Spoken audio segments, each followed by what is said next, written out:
Apana Vayu. This is a presentation for the Crossroads YTT program at Soul Space Yoga and Wellness. I'm Barbara Putnam, and I am going to invite the female trinity of Hindu mythology, Lakshmi, Durga, and Saraswati, to join us. The sense of abundance, protection, and knowledge that they represent is a wonderful atmosphere in which to learn. And Saraswati is a special goddess for me. I've been doing her mantra for quite some time, and in the interest of learning how to learn and teach. So we will be looking at a picture that evokes the abundance, protection, and knowledge of our goddesses. And this picture brings forth the comfort of abundance and the protection of the teacher and the knowledge this young woman is learning with the support of her teacher.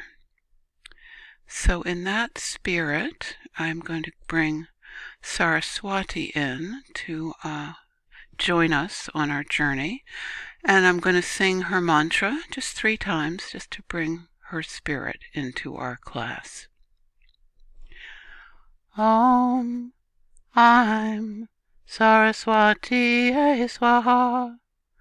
Om I'm Saraswati Swaha. Om I'm Saraswati Swaha.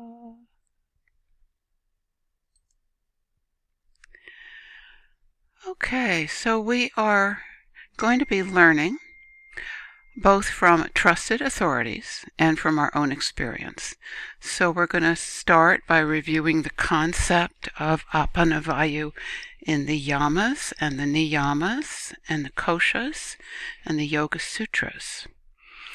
And then we will experiment with the experience of Apana Vayu in pranayama, asana, mudra, and meditation. So there are ways that we learn about Vayus and other subtle energies. The Yoga Sutra says that comprehension is based on direct observation, inference, and reference to reliable authorities. So our reliable authorities for this learning experience is our teacher's instruction and a number of the books that they have recommended, the Patanjali's Yoga Sutras, the Healing Mantras book by Thomas Ashley Farrand, the Yoga Toolbox and the Mudra book by Joseph and Lillian Page, Prana and Pranayama by Swami Saraswati, and one that I've been using for quite some time, the TKV Desachar Heart of Yoga. And discussion with other yogis is always a good place to learn more about what we're doing. So, direct observation. The Pranayama book has this quote, "The energy body is comprehended in the realm of experience. The key is to continue honing one's own experience." So I can talk a good bit about what I've read about energy and subtle energies, but experience itself is the way we're really going to learn this, and it's the way that I've been trying to learn it, so I'll share what I've been able to do. We've got another principle here from Healing Mantras about the inner guru. The true guru is a principle that resides in your own heart and will lead you as you are ready. The inner teacher uses the outer world with all its contents as a school for our development. So, yes, we're going to learn by reviewing concepts, we're going to learn by our own experience, and we're going to learn with the methods of pranayama, bandhas, asana, mudras, and meditation. So I will start by going through what the Vayus are. There are several synonyms for Vayus from the Sanskrit, directions, winds, currents, and flows of subtle energy. So prana is resident in the universe and in our bodies, and it moves. And when it moves, it can leave us and leave us without energy, and it can come into us and bring us energy. So the direction that prana moves matters to what we end up with, whether we end up with more or less energy, good or negative energy. So, the Apana Vayu is the downward arrow. So we've got this downward movement, and it's located in the lower belly down to the base of your pelvis. So the Yoga Toolbox says the Apana Vayu is the red earth downward moving current that originates at the level of the navel and moves downward on the exhalation to nourish and purify the pelvis and pelvic floor. Its essential function is to support all processes of elimination, including the eliminatory and urinary systems and menstruation. So on a physical level, we've got elimination, menstruation, but there's more subtle levels of Apana Vayu too. And if we look at the yamas and niyamas, we've got the first yama, the ethical principle of ahisma, or non-harming, addresses how Apana Vayu helps us in letting go of, dropping, or releasing resentments and anxieties and fears and angers that poison relationships with other people. So one of the ways that we can exercise ahisma is to use this downward releasing, letting go energy of Apana Vayu to let go of the things that are getting in our way when we're trying to relate to other people, when we're trying to be non-harmful. So that Apana Vayu can be very helpful in smoothing out our relationships with others.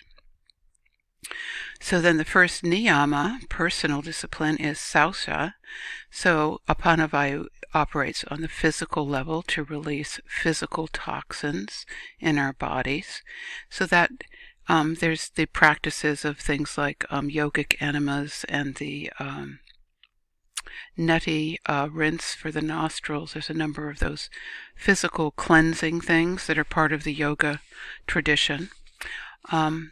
There's also just the dirt and disorder of our daily lives that sausa addresses, that just keeping things clean and orderly is a spiritual practice that helps us. And then it can go into areas in our more subtle areas, such as habits that we're ready to drop and thoughts and feelings that no longer serve us. So sort of cleaning up messy parts of our inner life where we use the Apana Vayu energy of dropping and letting go can help us improve our habits and clean up our act as far as our thoughts and feelings go. So thoughts and feelings that are not useful to us anymore, we can use Apana Vayu energy to let them go.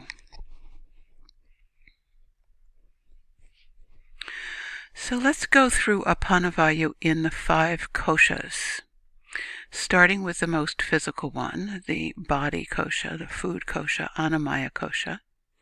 So that's about physically pushing feces or urine or sperm, eggs, or menstrual fluids out of our organism, actual physical stuff that we don't need anymore.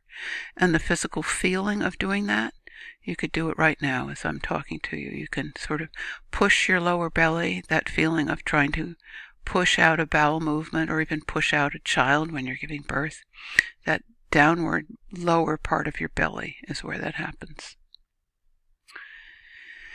And then the pranamaya kosha, the energy body, that downward sensation of extending the out breath and holding it out in kumbhaka when we're empty is part of the pranamaya kosha.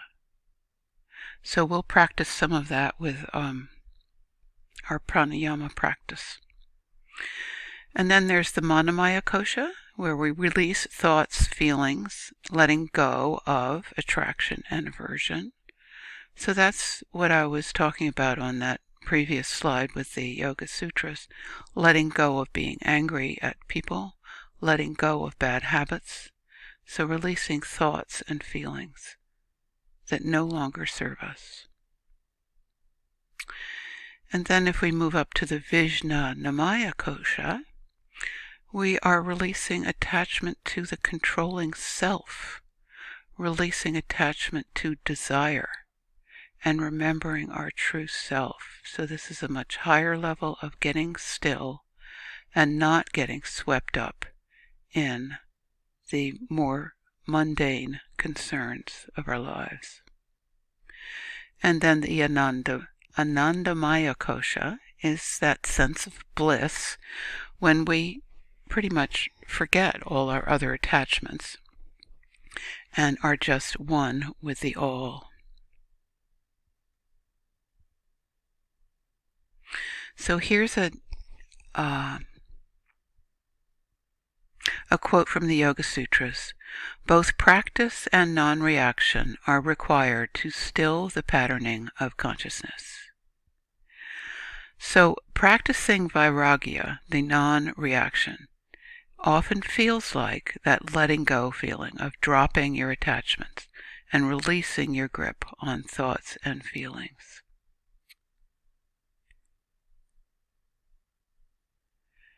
So this is a practice that we do in meditation, in learning how to let go of getting swept up in the vacillations of our minds and just finding that nice quiet place where we don't get swept away.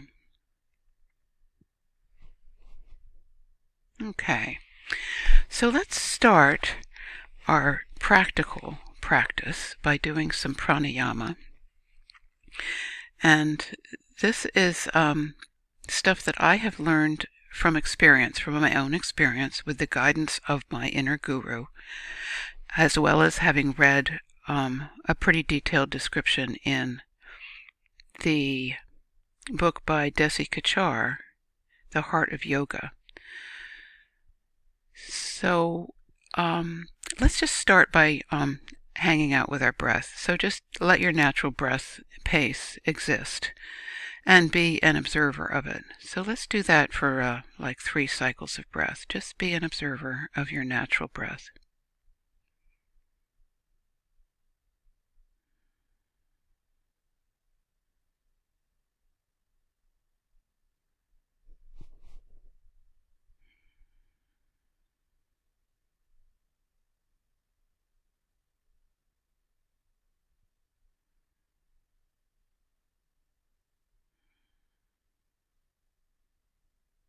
Okay. And then add some awareness of the space between your inhale and your exhale, and between your exhale and your inhale, that little lull that you can extend just slightly. And don't hold it to the point of discomfort. Just hold it enough to know that you're not breathing in and you're not breathing out, that you're in between. And let's do that for like 3 cycles of breath.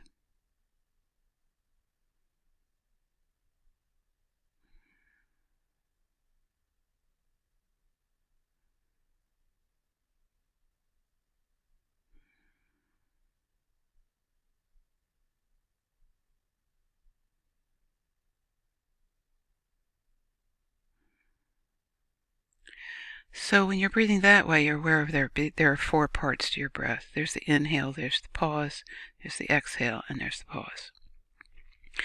So then the practice that helps us be more aware of Apana Vayu is one where we allow ourselves to be completely empty,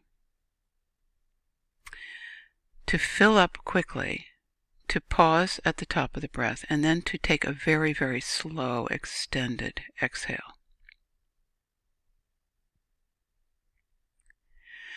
So let's start by just doing a counting breath. So I'm going to count to 4 3 times. The first group of 4 is when you're empty and pausing. The next 4 is when you're inhaling. The next 4 is when you're full and pausing. And then I'll count to 12 for the exhale. So see if you can match your breath to that pace while I count it out. So take a breath in and exhale completely, and then I will count when you're empty. Empty, 2, 3, 4. Breathe in, 2, 3, 4. Pause, 2, 3, 4. Exhale, 2, 3, 4, 5, 6, 7, 8, 9, 10, 11, 12. Pause, 2, 3, 4. Breathe in, 2, 3, 4. Pause, 2, 3, 4. Exhale, 2, 3, 4, 5, 6, 7, 8, 9, 10, 11, 12. Pause, 2, 3, 4. Breathe in, 2, 3, 4.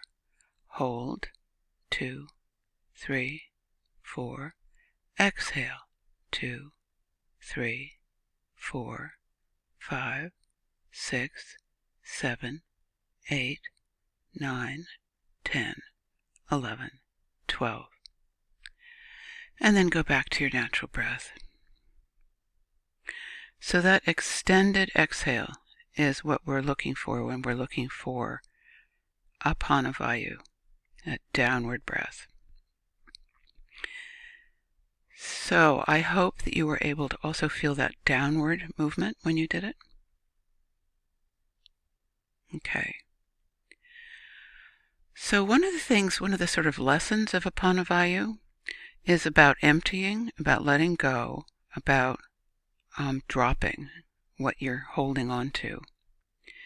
And one of the things I used to think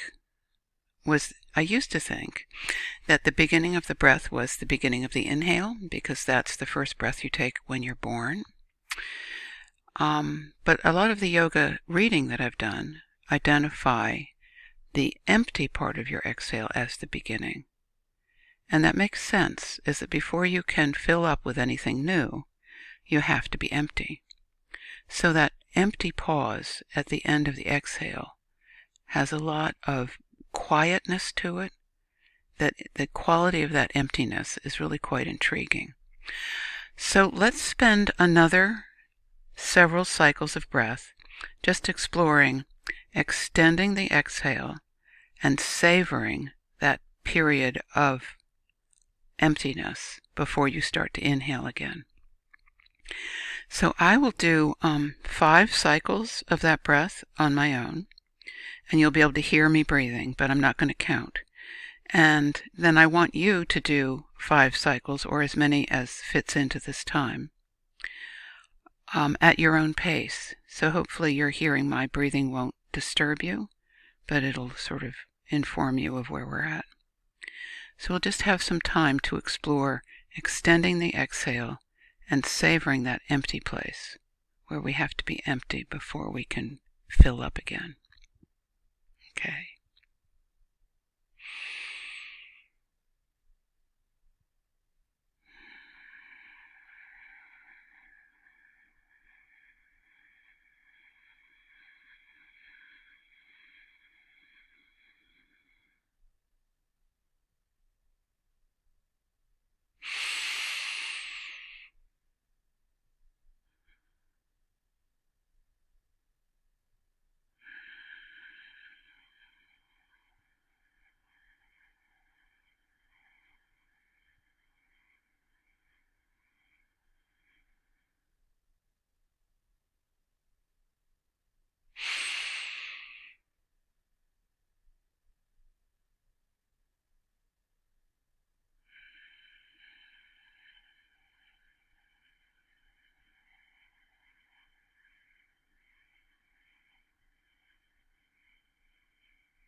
Okay, so that is a practice that helps develop your awareness of the Apana Vayu, which is helpful for both your physical digestion, but also your emotional release and being able to let go of the busyness of your mind.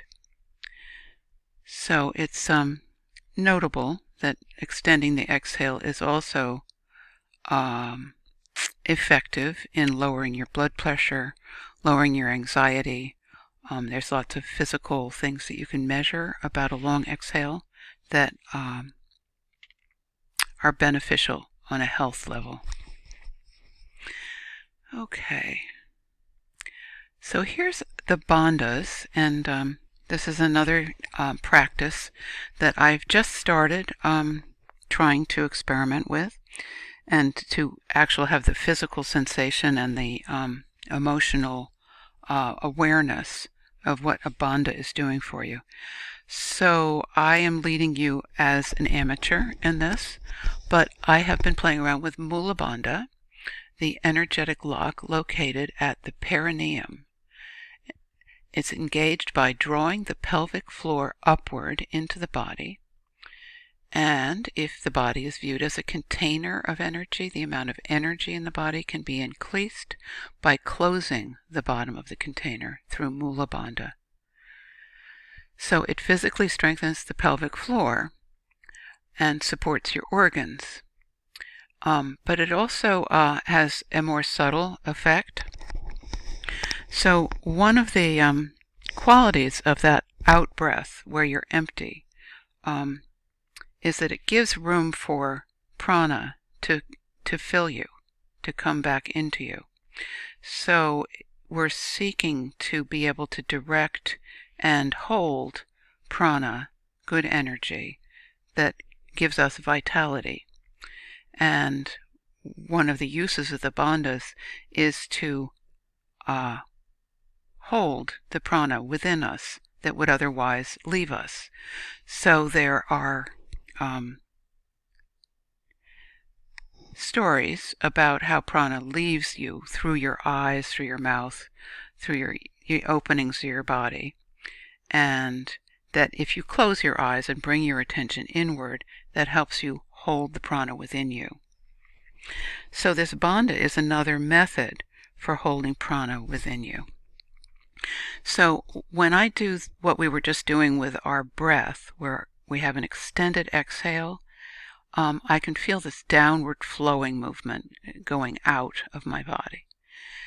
When at the end of the exhale, when I'm empty, when I'm doing the kumbhaka, the pause with the emptiness, if I do Mula Bandha, where I contract my pelvic floor, the same feeling you have when you're trying not to pee or not to poop or not to push when you're doing childbirth, that same holding in.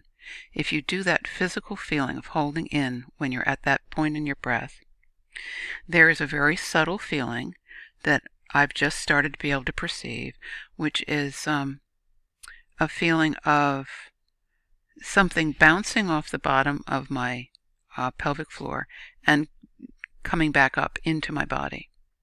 So I sense that as beneficial energy that is not draining away, but is staying within my body and helping me maintain my vitality and my life force. So that's my experience with Mula Bandha, and that's my story about it. So let us spend a little time exploring Mula Bandha with that extended kumbhaka at the end of an out breath.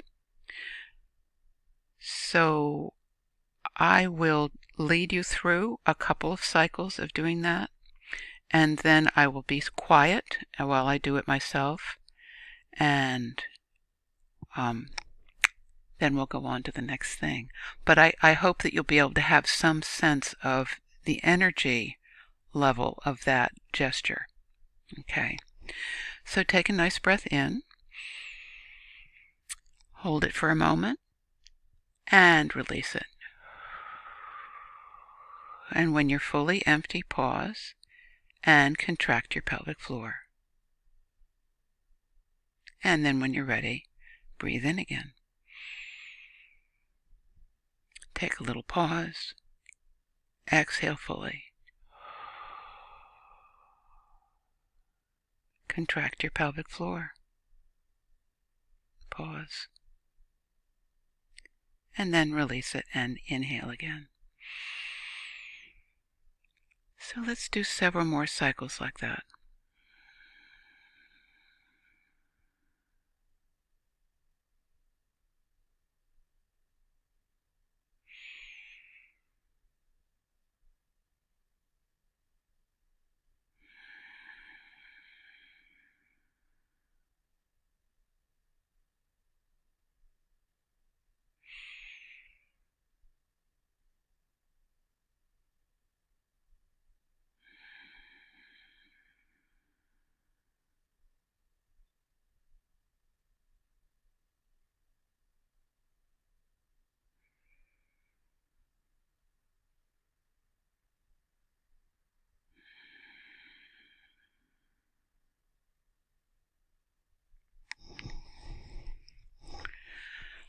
Okay, so that is a practice for becoming more sensitive to the energy of the Apana Vayu and how it can be held by the Mula Bandha. Okay, so asanas, we're all much more familiar with asanas, at least I am, than with other more subtle things. But we're going to do an asana practice with these four asanas that are characteristic of Apana Vayu. So if you look at the pages in the Yoga Toolbook, there is a place on the right that shows which prana vayu is activated by these, and all of these activate the Apana Vayu without the prana vayu. Most of the practices that are in that book have a balance between prana vayu and Apana Vayu, the upward and downward breath. These four show only the downward breath as being activated. So that's why I chose them, is because they are more activating of the downward breath. So let's start on our backs and explore the Apanasana. So this one, I was first introduced to this. I first learned the name of this at the Kripalu when we were all doing a morning practice, and there were a lot of people in the room, and this was just the warm-up. And when the instructor told us to pull the knee into the chest, there was sound of several people farting. It was perfectly audible in the room. And the teacher sort of laughed and said, yes, that's exactly what this is supposed to do. The name of this is Apana, and Apana means downward breath. So I was delighted to learn that there is a downward breath that's part of the yoga practice. So, lying on your back, let's start with our feet flat on the floor, knees up, and just get kind of grounded. So feel the floor under your feet. Feel the weight of your hips pressing down into the center of your pelvis, your sacrum. Notice your shoulder blades, their contact with the floor. See if widening your shoulders makes you feel more connected to the ground. And then notice the weight of your head. And see about rocking your chin up and then down, and find just the perfect middle place where your head is level. And then lift one foot off the floor and bring that knee up to your chest. Take both hands, put it on your shin just below your knee. And take a breath in. Feel your belly fill up and press against the thigh. And then as you exhale, pull that knee into your chest. Empty your lungs. Empty your belly. Press your breath out of your belly with your lower belly. Get completely empty. And then take a little pause and come back to inhaling. So do this practice at your own pace, filling up nice big full breath and emptying completely, using all your belly muscles all the way down to your pelvic floor to exhale your breath, to get a sense for that Apana Vayu. And I'll give you time for do it a couple of more times.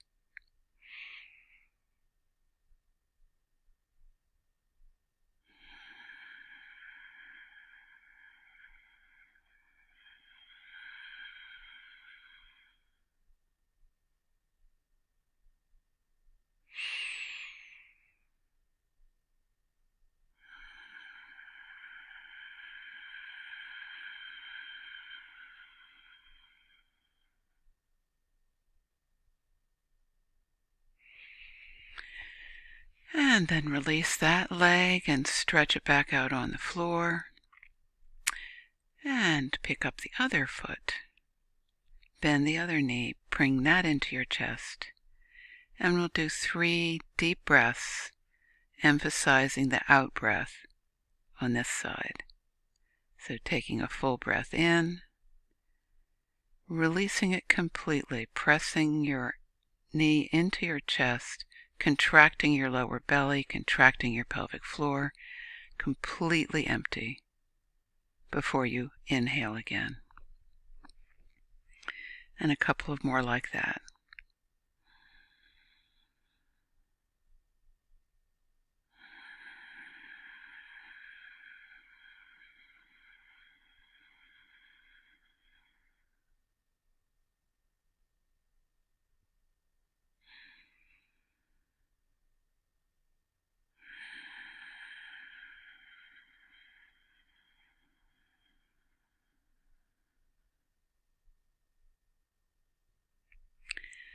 Okay, and then letting go of that leg and stretching it out on the floor.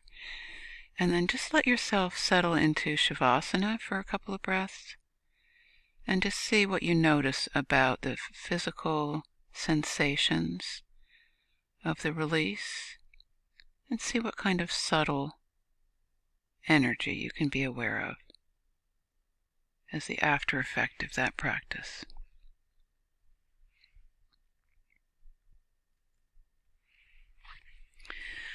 Okay, so our next practice is also lying on our backs.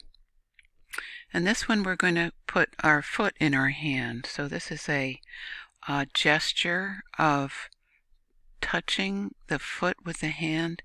Gives you more awareness of the connection between your upper and lower body. So let's, you're in Shavasana, so just lift one leg, bend the knee, and make contact between your foot and your hand. And then see how much you can straighten your leg while still holding your foot. And it's nice to have the leg straight in this pose. So if you can't keep holding it when your leg is straight, keep holding your foot when your leg is straight, shift your grasp down to your ankle or your calf, but keeping a contact between your upper limb and your lower limb. So this is connecting the two parts of yourself. Okay. And then take a deep breath in, and as you exhale, pull on that leg gently and allow it to come closer to your head. And when you get to the end of the exhale, stop pulling and just take a breath in, pause, and then the next exhale, see if there's more range of motion to be had on the next exhale. And just do that cycle where you try to deepen the stretch only on the active exhale and just rest in the pauses and the inhale.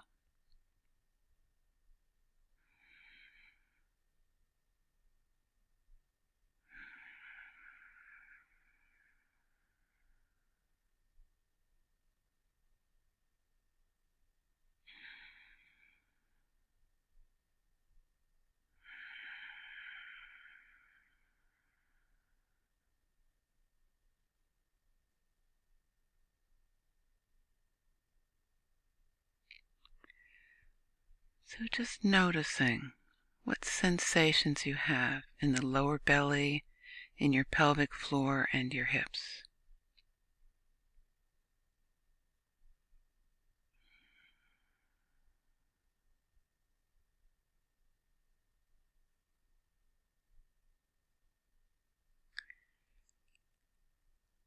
And then try engaging the Mula Bandha at the end of your next exhale.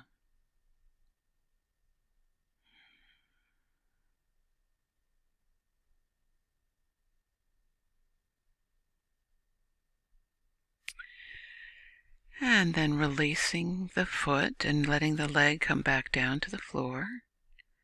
Give yourself a moment to just feel the after effects of that pose.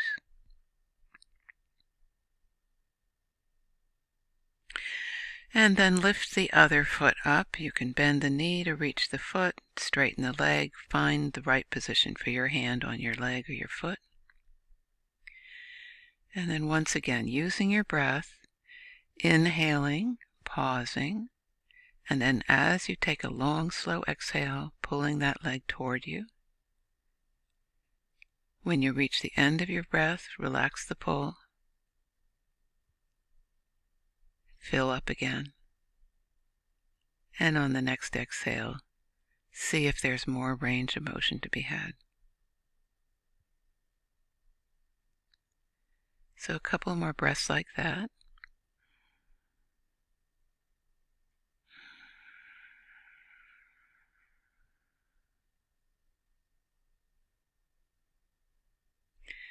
Noticing the sensations in your lower belly and your pelvic floor and your hips.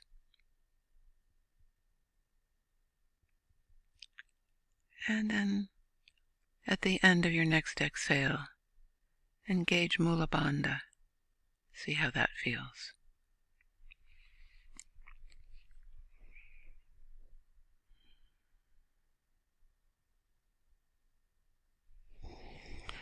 Okay. So bringing that foot back down to the floor, taking a moment to just relax in Shavasana, and then we'll work our way up into a standing pose. So rolling over onto your side, coming up onto your hands and knees, and take a downward facing dog for a moment. And then lift one foot and step it forward into a lunge. Push off with your hands. Bring your upper body up over your legs. Standing with two straight legs, one foot in front of the other. And see if you can keep both feet flat on the floor without them being angled. So they might have them closer together than you are in the usual lunge. In pyramid pose. So just standing up tall, aligning your body over your hips like you're in Tadasana. And then we'll play around with our hands and upper chest. We're going to take our hands together behind our hips. You may be able to join them in reverse prayer pose, where your fingertips are pointing up and your palms are together. You may want to join them together just by interlacing your fingers. Or you can hold your elbows behind your back. So whatever position works for you to hold your arms behind you and open up that upper chest so you can feel your shoulder blades being pulled together and the front of your chest opening up. So that is the preparation to start this forward bend. So take a nice big breath, pause for a moment, and then as you exhale, move down into a forward bend, hinging from the hips. And then stop your movement when you stop your breath. Pause, take another breath in, pause, and then extend the exhale and move downward on the exhale. So letting your movement into the pose happen only on the one part of your breath where you are actively exhaling. And just let that cycle of breath repeat as you move a little deeper into the pose with each exhale.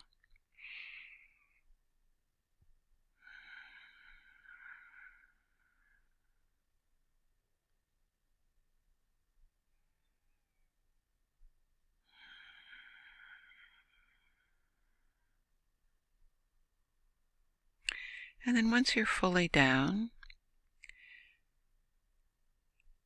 keep breathing that same pattern and engage Mula Bandha at the base of your empty breath.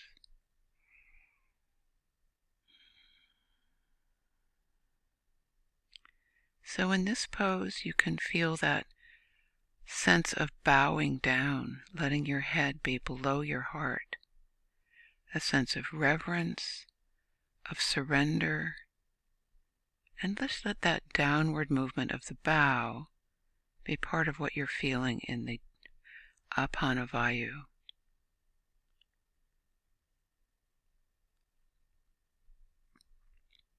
And then on your next inhale, come back up and switch sides. So you can just turn your upper body 180 degrees and switch your feet and turn the other direction. Or you can step the other foot forward, whatever works for you.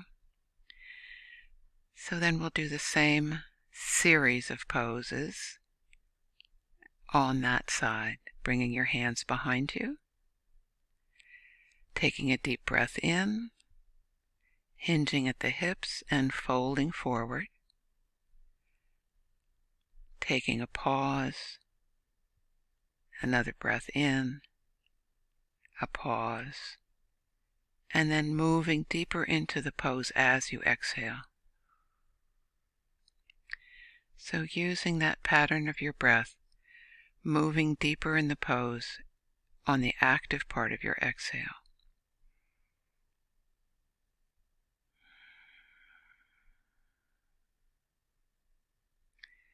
And just sensing that sense of surrender, of bowing down, of reverence.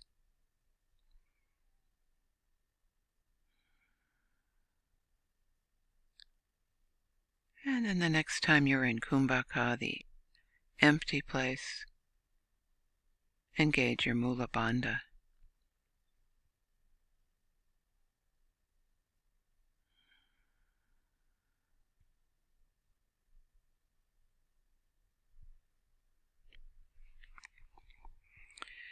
Okay.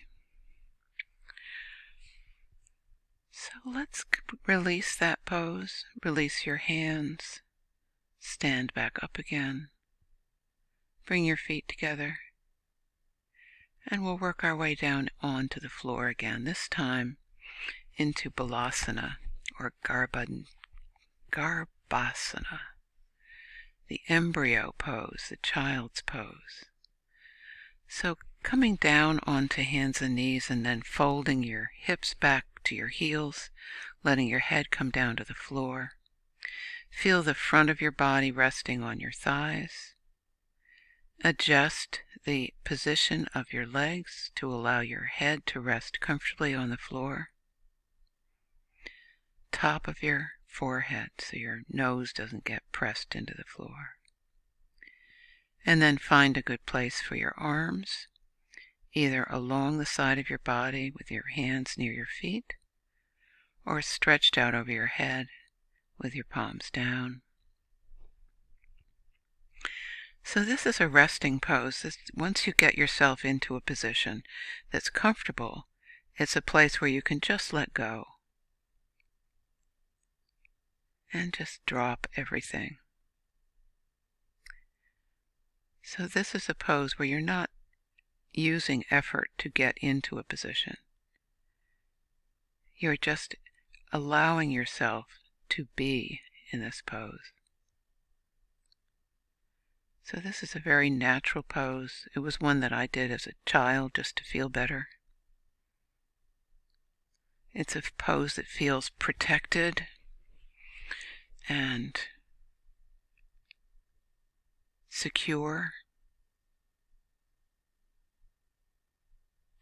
And it's a pose that lets you turn inward. So it's where you're folded up in on yourself. Your attention is just totally inward.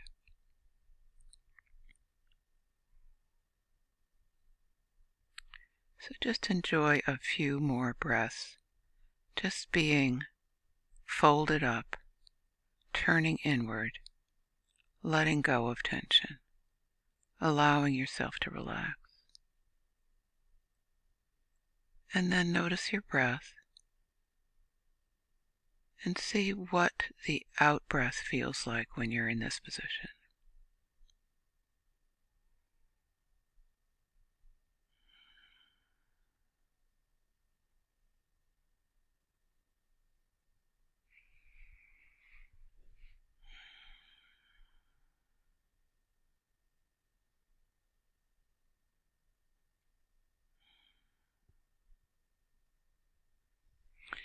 Okay, so releasing the pose, let's sit back up in hero pose, Virasana, just resting on your heels.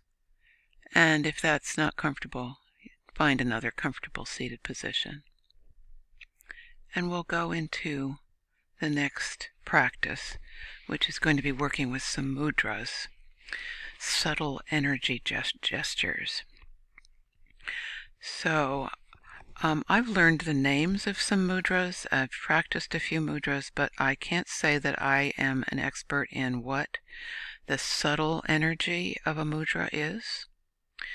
So I chose these 4 because they all address Apana Vayu, downward breath. And the first one we're going to look at is actually called Apana Mudra. So we're going to focus on that first of all. So the position that you put your hands in is you curl in the middle 2 fingers and rest your thumb in the crease between those 2 fingers. And then you extend the 2 free fingers, index and little finger. So it takes a little effort to straighten those 2 fingers. And so when I do that, I can feel a little bit of a downward pull when I do that. So when you have your palms facing up, and then you push those 2 fingers out, and they tend to go a little bit downward. So that's where the downward part of this goes. Okay. So then you rest the back of your hands on your knees, and then, just make sure your shoulders are comfortable and your legs are comfortable, so you can just focus your attention on this gesture, on what you're doing with your hands. And then bring your attention inward, close your eyes, and then I'll read to you about what I have read about Annamaya Kosha. So it directs energy to the pelvis and the base of the body, enhancing elimination. So see if you can just bring your attention just to that part of your body and what's going on with your digestion.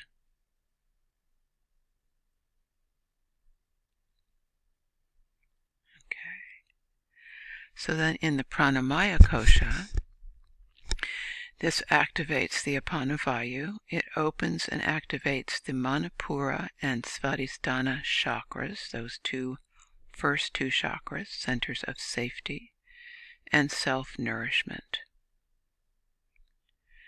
So just take a moment to feel the Pranamaya Kosha of this gesture. See if you can feel it affecting the chakras of safety and self-nourishment.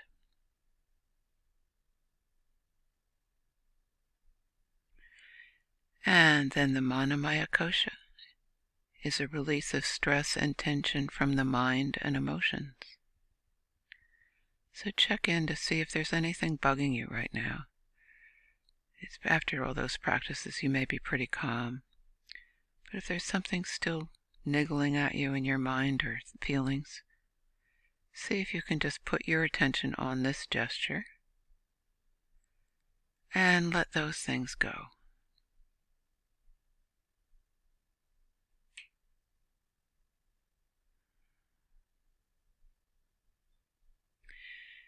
And then let's do the Vijnamaya Kosha.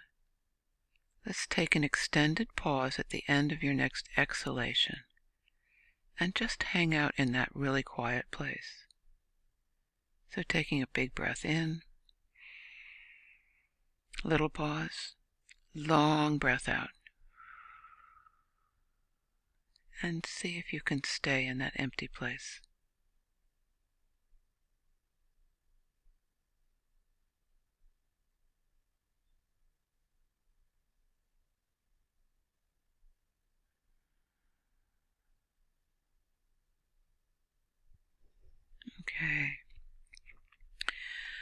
So that's Apana Mudra. So let's go on to just look at the other three. This one is Bu Mudra. It's one where you connect to the earth. So that's also the downward breath. So just sitting and taking the 2 index fingers and resting them on the ground. So just take a moment to feel what that feels like.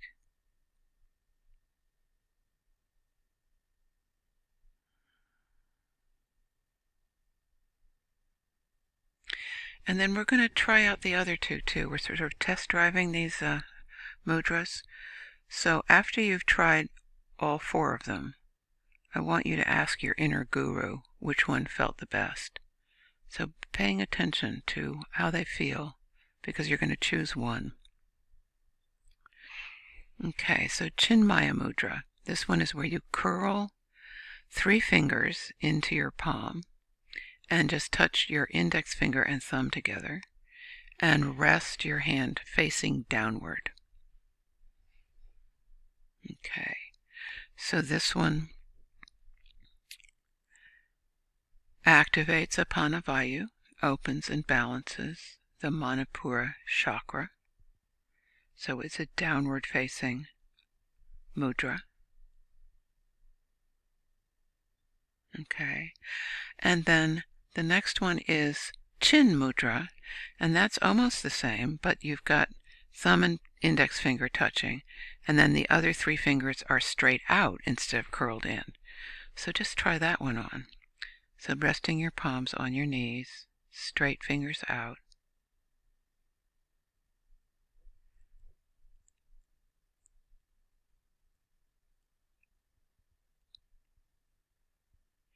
And this one is said to balance all the pranavayus, that it doesn't emphasize any one of them.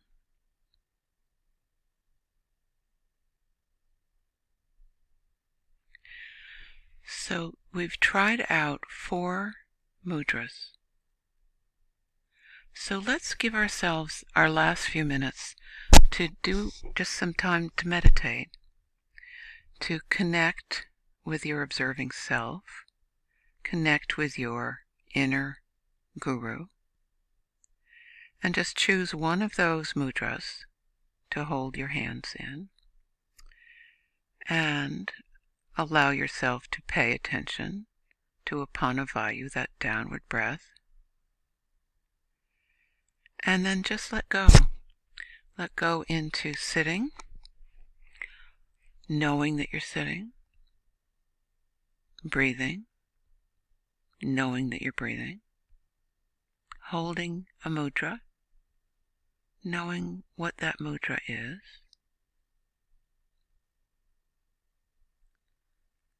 and then notice how your body feels,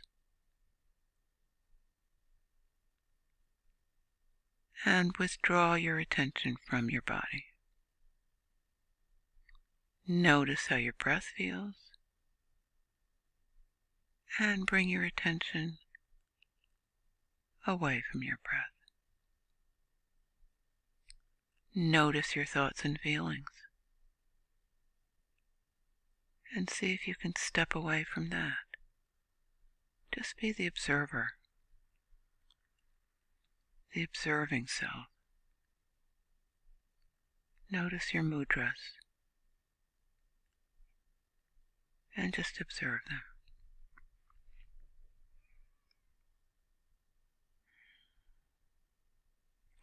So I'll give us a couple of more minutes in silence.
And take one more big breath in.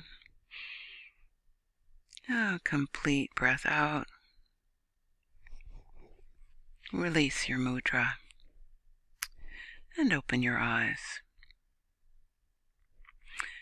And we will complete our practice with a wish that you find this information useful, that you find the practices useful, that you thrive in your life, and that you find peace.